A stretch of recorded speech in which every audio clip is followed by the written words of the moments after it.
ডোলসে Rodriguez, যিনি vice president এবং মাদুরোর number 2 ছিলেন এবং বর্তমানে অ্যাক্টিং প্রেসিডেন্ট, একটা কনস্পিরেসি থিওরি বাজারে উঠছে যে এই ডোলসে রড্রিগেজ কি মাদুরোকে আমেরিকান সেনাবাহিনীর হাতে তুলে দিলেন। তো এটা বলার আগে একটু ছোট আমরা রিক্যাপ করে নিই। কালকে প্রেসিডেন্ট ট্রাম্প এবং মার্কো রুবিও দুজনেই বললেন যে তাদের সাথে ডোলসে রড্রিগেজের অলরেডি কথা হয়ে গেছে, ডিল হয়ে গেছে এবং তারা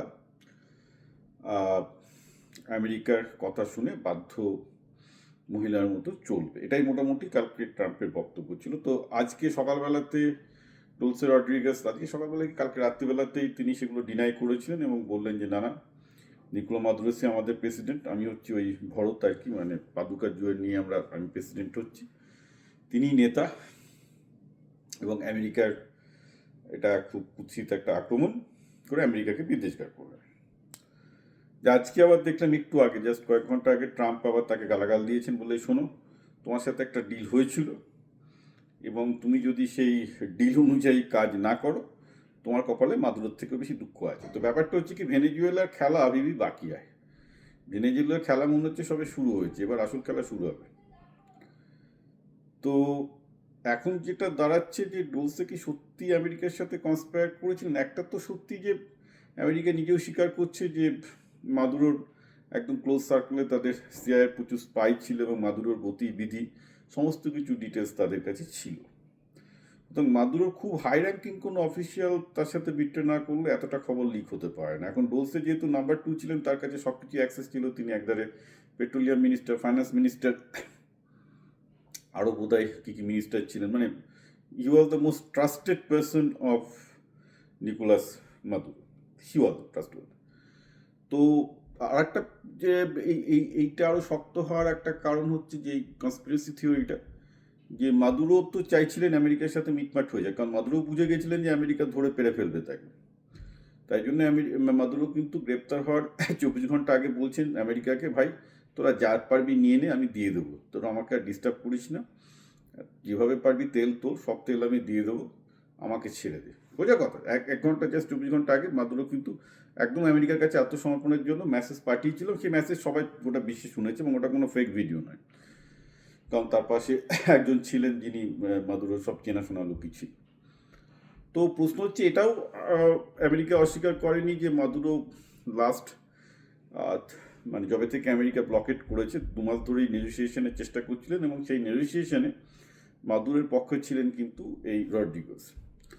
এবং সেই কারণে রড্রিগেজের সাথে মার্কো রুবিও, যেটা আমাদের ফরেন সেক্রেটারি, অনেক কবার কথা হয়েছে এবং যেটা খুবই পরিষ্কার যে আমেরিকান এস্টাবলিশমেন্ট তাকে লাইকও করছে। এবং শুধু তাই নয়, এর আগেও অনেকবার তিনি আমেরিকার সাথে নেগোশিয়েট করার চেষ্টা করেছেন। সেই সূত্রে তার আমেরিকার সাথে বহু চ্যানেল তৈরি হয়েছিল এবং আমেরিকা মোটামুটি তার থ্রু দিয়ে মাদুরোর সাথে নেগোশিয়েট করার চেষ্টা চলছিল। সুতরাং আমেরিকার সাথে যে তার বহু কথাবার্তা বহুদিন থেকে চলছে, এটা মাদুরোও জানেন, আমেরিকাও জানে, পৃথিবীও জানে, এটা কেউই লুকাচ্ছে না।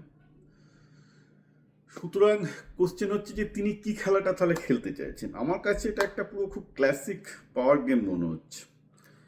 যেটা আমার কাছে মনে হচ্ছে যে পুরো ব্যাপারটাই একটা রেকর্ডেড, যে ট্রাম্প ইনভোক করলেন যে এই লেপটাকে, কারণ ট্রাম্প কালকে যেটা বলছেন, মানে যেটাতে পরিষ্কার ক্লিয়ার হয়ে যায় যে রড্রিগেজ বিট্রে করেছেন এবং আমাদের সাথে আছেন, যে এখন উনি হেড। ডোলসে রড্রিগেজ বলছেন না, আমি বিট্রে করিনি, আমি সম্পূর্ণ অটোনোমাস প্রেসিডেন্ট, আমি আমার মতোই সিদ্ধান্ত নেবো, আমরা আমেরিকাকে মানি না। এখানে খুব ইন্টারেস্টিং ব্যাপার হচ্ছে যে এই রড্রিগেজ মহিলাটি কে। এনার বাবা অ্যাকচুয়ালি কমিউনিস্ট গেরিলা ছিলেন এবং মারা গেছিলেন পুলিশের অত্যাচারে। একসময় ভেনেজুয়েলাতে কমিউনিস্ট এবং গভর্নমেন্টের প্রচণ্ড যুদ্ধ চলছিল ব্যাক ইন 90s। ইনফ্যাক্ট আমার এক ভদ্রমহিলা আছেন এদিকেই, লিজ দুটো বলে নাম, তো ওনার অ্যাকচুয়ালি আমি একটা পডকাস্ট নেওয়ার চেষ্টা করছি। তো তার ফ্যামিলি মারা গেছিল ওই গৃহযুদ্ধে। তারা অবশ্য এলিট সাইডে ছিল, কমিউনিস্টরা তাদের গোটা ফ্যামিলিকে গ্রামে জ্বালিয়ে দিয়েছিল। দেখি সেগুলো অন্য ব্যাপার। ঘটনাটা হচ্ছে যে ভেনেজুয়েলা অনেক হিস্ট্রি আছে, আমি তার মধ্যে যেতে চাই না, অধিকাংশ লোক না জেনেই অনেক কথাবার্তা বলছে। তো এখানে ইন্টারেস্টিং যেটা হচ্ছে যে এই মহিলার বাবা ছিলেন কমিউনিস্ট গেরিলা, মারা যান, তারপর উনিও ছাত্র অবস্থা থেকে বামপন্থী আন্দোলন করছেন, উপসাপেতে আন্দোলনে আছেন এবং খুব ট্রাস্টেড ফেস, মানে পার্টির মধ্যে খুব পপুলার একজন ট্রাস্টেড ফেস হচ্ছে এই মহিলা।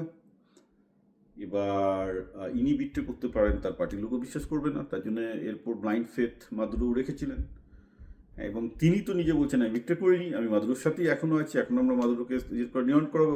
এবার ট্রাম্প বলছে ভাই তুমি আমার সাথে ডিল করেছো, যদি এবার ডিল অনুযায়ী না হয়, এখন এখানে অনেকগুলো পসিবিলিটি হতে পারে। একটা হয় যে বেসিক্যালি ডোলসে রড্রিগেজ সত্যি হয়তো আমেরিকার সাথে ডিল করেছে যে ভাই এই বদমাইশটাকে, মাদুরো বদমাইশ, এই বদমাইশটাকে নিয়ে গিয়ে আমি ক্ষমতাটা পাই, আমি ক্ষমতা পেলে আমি আমার মতো চালাবো, I know the army is bound to rally with me, তারপর আমি আমেরিকাকে বাই বাই বলে দেবো। অর্থাৎ আমি ক্ষমতা পেয়ে গেলাম, আমি অটোনোমাস পাওয়ারে থাকলাম, আমি আমেরিকার তল্পি বাহক হয়ে থাকবো না, জাস্ট আমেরিকা ওটাকে নিয়ে কেটে যাক, অ্যান্ড দেন আইল কাট এ ডিল। ঠিক আছে, আমেরিকার একটু তেল ফেল বা যা একটু ভেনেজুয়েলায় যা যা দরকার, যা যা করতে বলছে, কয়েকটা চাইনিজ কোম্পানিকে তাড়াতে বলবে, করে দেবো। এটা একটা হতে পারে। নাম্বার 2 হতে পারে যে সত্যি তারা বলেছে যে না ঠিক আছে আমরা ট্রাম্প অ্যাডমিনিস্ট্রেশন অনুযায়ী করবো, মানে ফুল সাবমিশন। আর থার্ড হচ্ছে এসব কিছু হয়নি, এসব কিছু হয়নি ব্যাপারটা খুব মুশকিল, কারণ ট্রাম্প ওটা বিশ্বের কাছে একটা প্রেস কনফারেন্স করছেন, এখানে সময় ট্রাম্প এবং রুবিও দুজনেই বলছেন যে তাদের ডোলসে রড্রিগেজের সাথে কথা হয়েছে এবং ডোলসে রড্রিগেজ আমেরিকার সাথে কোঅপারেশনে রাজি হয়েছেন।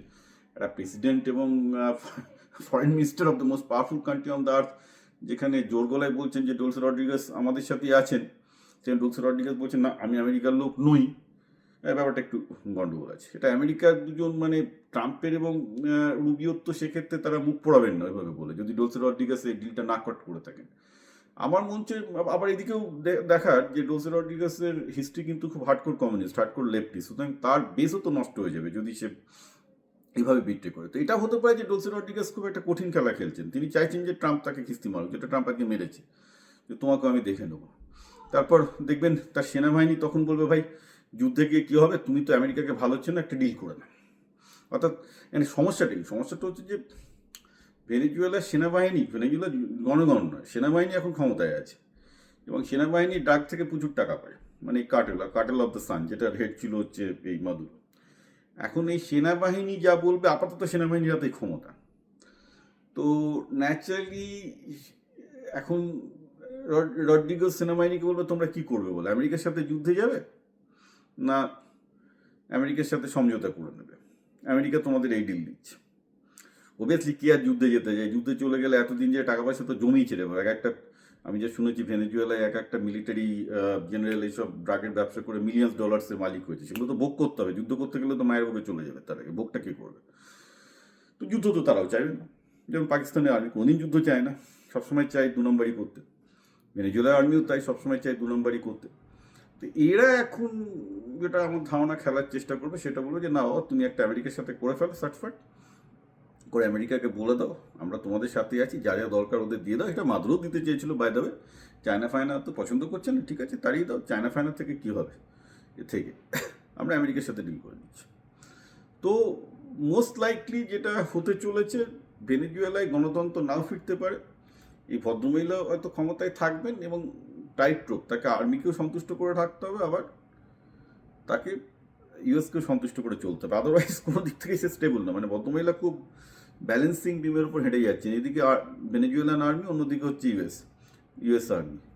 সুতরাং উনি এখন তার নেগোসিয়েশন স্কিল কাজে লাগিয়ে চেষ্টা করবেন এটা ব্যালেন্স করতে, এবং আস্তে আস্তে হয়তো নইলে বিরোধীরা আবার ওদিকে খোঁজে যাবে, বলবে যে এটা আবার কী হলো, এই মাদুরোকে সরানো হলো বা একটা ফ্রি অ্যান্ড ফেয়ার ইলেকশন হওয়া দরকার, এই দরকার, সেই ডিমান্ডগুলো কিন্তু উঠবে, খুব তাড়াতাড়ি উঠবে।